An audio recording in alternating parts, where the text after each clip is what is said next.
Quelle prestation de la part du Paris Saint-Germain. Bravo. Salut à tous. On se retrouve pour le débrief du match entre le Paris Saint-Germain et l'AS Monaco. Victoire du Paris Saint-Germain. 4 buts à 1. Des buts qui ont été inscrits par Vitinha à la 6e minute de jeu. Kvaratskhelia, son premier but sous les couleurs parisiennes. 54e minute de jeu. Un doublé pour Dembélé. 57e et 90e minute de jeu. Pour cette équipe de l'AS Monaco, c'était Zakaria qui avait réduit l'écart à la 17e minute de jeu.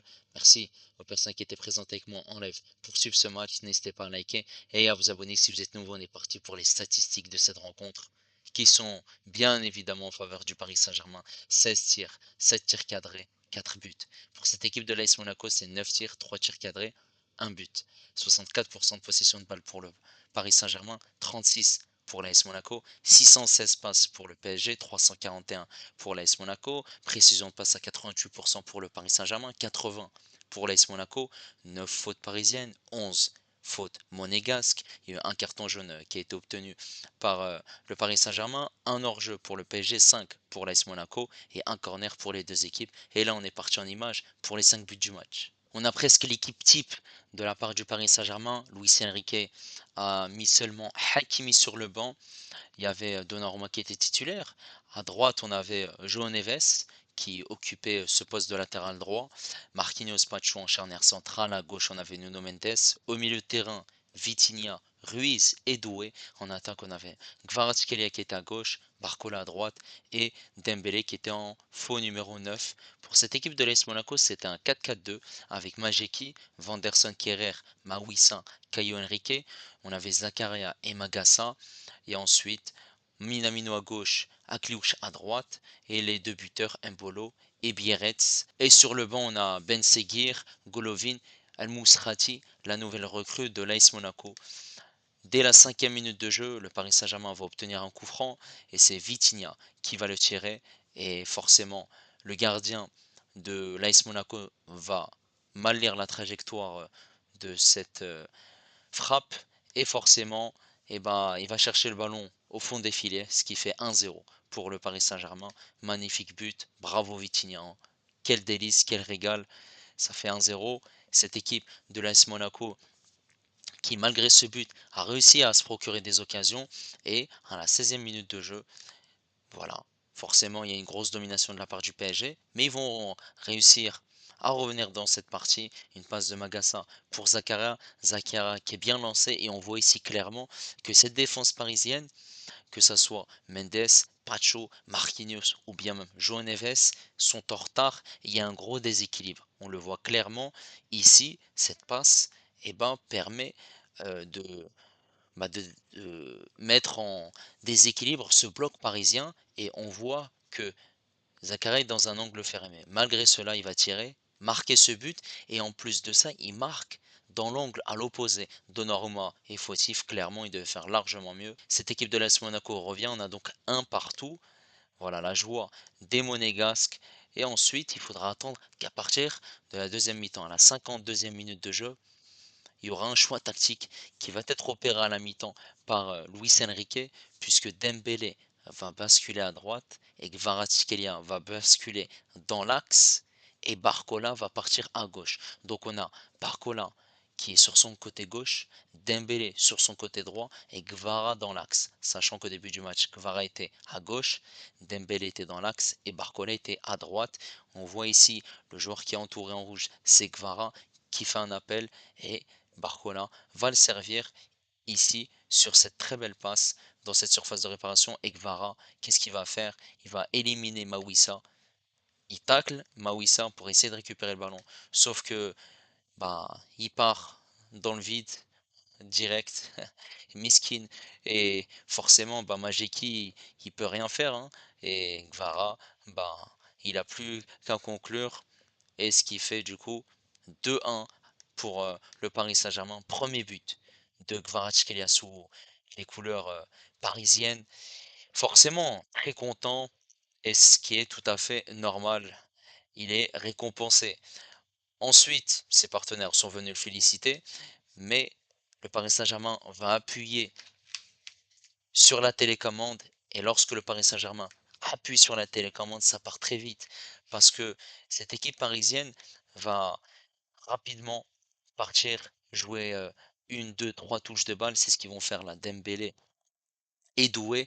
Là, Doué va s'orienter face au jeu, Dembélé va faire l'appel dans cette surface de réparation, Doué va lui faire la passe, Dembélé sans contrôle, frappe, marque, et forcément, bah, ça fait 3-1 et là c'est plus compliqué pour l'AS Monaco. Gvara, Dembélé, Doué, les trois ils ont fait un match incroyable. Mais ce n'est pas terminé, puisque à la 89e minute de jeu, le score va encore s'alourdir. Et ici, on va clairement voir que on voit que cette équipe de l'AS Monaco est bien présente. Il y a eu des changements qui ont été effectués par Adi Hutter. Malgré cela, il y aura une passe de Fabien Ruiz pour Nuno Mendes qui voilà, est parti sur son côté gauche. Il était en ailier gauche en fin de match et forcément, il a un grand boulevard devant lui pour faire un énorme sprint. C'est ce qu'il va faire parfaitement. Il va partir, il va accélérer, il va rentrer dans cette surface de réparation. Ses défenseurs de l'AS Monaco sont dépassés. Ils ne peuvent pas faire grand-chose pour défendre puisque il va à 2000 à l'heure. C'est une locomotive. Il arrive à faire cette passe en retrait pour Dembélé. Il n'a plus qu'à conclure. Et ce qui fait 4 buts à 1 pour le Paris Saint-Germain. Un doublé pour Ousmane Dembélé sur les 3 derniers matchs. Pour Ousmane Dembélé, c'est 8 buts, triplé.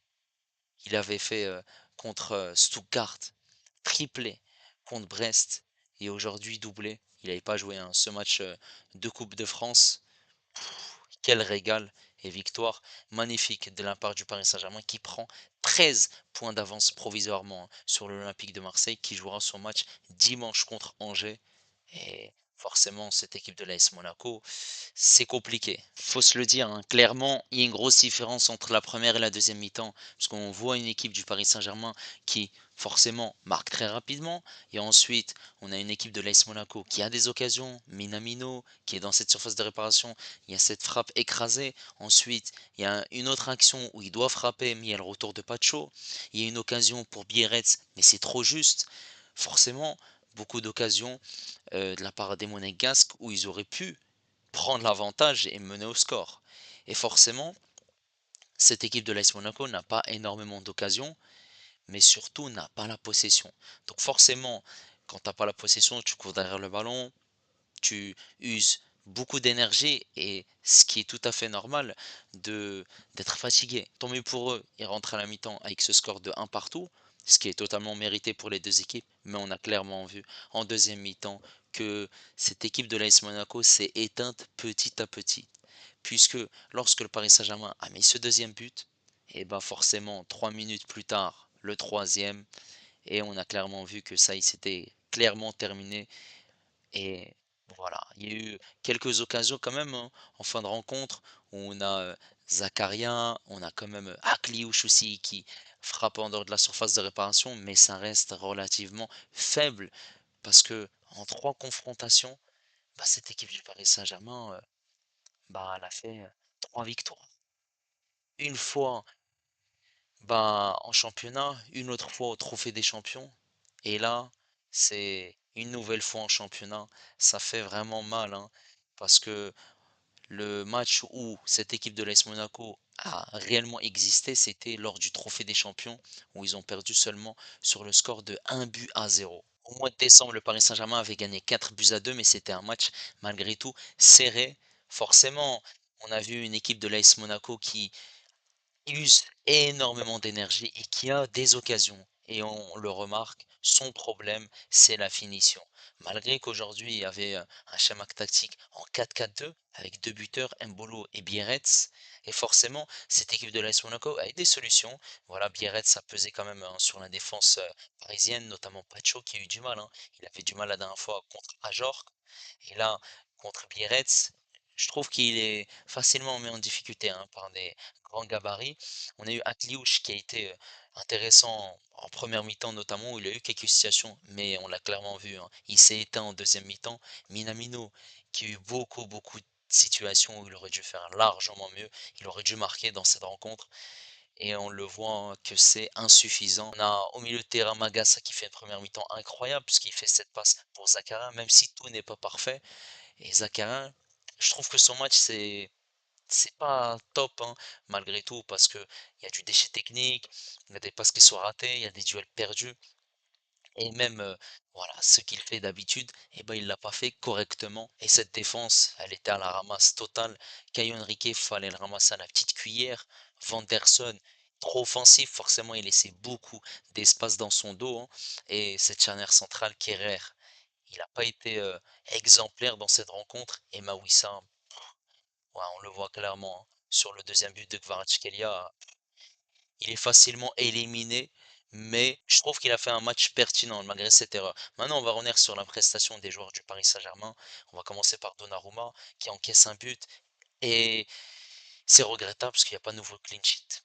Et aussi, il faut se dire que il n'y a pas de nouveau clean sheet, mais le souci, c'est que forcément, il doit faire largement mieux sur cette erreur de placement. Après, voilà, il n'a pas été réellement mis en danger par cette équipe de l'AS Monaco malgré quelques frappes. Il y a eu quand même une grosse occasion de Biarritz en première mi-temps, mais sinon, voilà, ça reste quand même acceptable, on va dire, sa rencontre. Sur le côté droit, João Neves. João Neves, match de patron. Mais c'est un couteau suisse ou c'est quoi? J'ai pas compris. Il était incroyable. Offensivement, il était là. Défensivement, il était là. En plus, les placements, ils étaient au top. On le voyait monter au milieu de terrain. Forcément, il y avait une défense à 3 hein, de la part du Paris Saint-Germain. Et on l'a clairement vu, Nuno Mendes avec Pacho et Marquinhos formaient cette défense à 3. Et sinon, lorsque Nuno Mendes montait, c'était João Neves qui était avec Marquinhos et Pacho. Il a été exemplaire, il a été au top. Voilà, il n'y a rien à dire. Repli défensif. En plus de ça, il ressortait les ballons proprement, il récupérait des ballons proprement et malgré sa petite taille, il a gagné énormément de duels. Bravo. Cette charnière centrale Marquinhos Pacho, Marquinhos, je trouve que la première mi-temps, elle est moins aboutie que la deuxième, puisque voilà, en première mi-temps, il est mis en difficulté par ses monégasques. Par contre, la deuxième mi-temps, on le voit, il est tranquille, il est serein et on voit que c'est le Marquinhos qu'on connaît habituellement. Par contre, Pacho, je trouve que par rapport à Marquinhos, c'est une prestation très très moyenne, puisqu'il a été mis en difficulté hein, par ses monégasques, Biarritz qui lui a posé énormément de difficultés. Voilà, dans la vitesse, dans le placement, c'était pas trop sain et il fallait qu'il fasse mieux. Voilà, on voit un Pacho qui ces derniers temps a du mal. Après, on espère qu'il retrouvera son top niveau. À gauche, Mendes, performance incroyable. Cette accélération, cette explosivité pour servir Dembélé sur le quatrième but, il n'y a rien à dire. Chapeau. En plus de ça, il a multiplié les courses. Il s'est montré disponible pour être un relais, servir ses partenaires, jouer en une, deux, trois touches de balle. Bravo. Ensuite, ce milieu de terrain, Vitinha. Vitinha commence à redevenir le joueur qu'on avait connu la saison dernière. Il marque sur coup franc. Voilà, certes, le gardien doit faire mieux, mais il est décisif. Mais malgré cela, il est là pour orienter le jeu vers l'avant, récupérer des ballons, avancer, euh, être pertinent, dribbler quelquefois. Il n'y a rien à dire. C'est l'homme à tout faire, clairement. Ensuite, on a Fabien Ruiz. Fabien Ruiz, c'est Fabien Yaourt Nature. Parce que, en fait, il y a des moments où on le voit pas du tout, et il y a d'autres moments où on le voit, il est là, dans les placements, dans les passes vers l'avant, mais je trouve que c'est insuffisant, parce qu'il n'y a pas vraiment quelque chose chez Fabien Ruiz où on le voit être pertinent, faire, voilà, faire quelque chose, faire des différences, ça reste malgré tout très moyen. Ensuite, on a Doué, mais Doué, incroyable, incroyable ce qu'il fait. Incroyable ce qu'il fait déjà la passe décisive pour Dembélé. Magnifique. En plus de ça, il joue en une, deux, trois touches de balle. Les dribbles, les percussions. Il arrive facilement à éliminer ses monégas qui rentrent dans cette surface de réparation.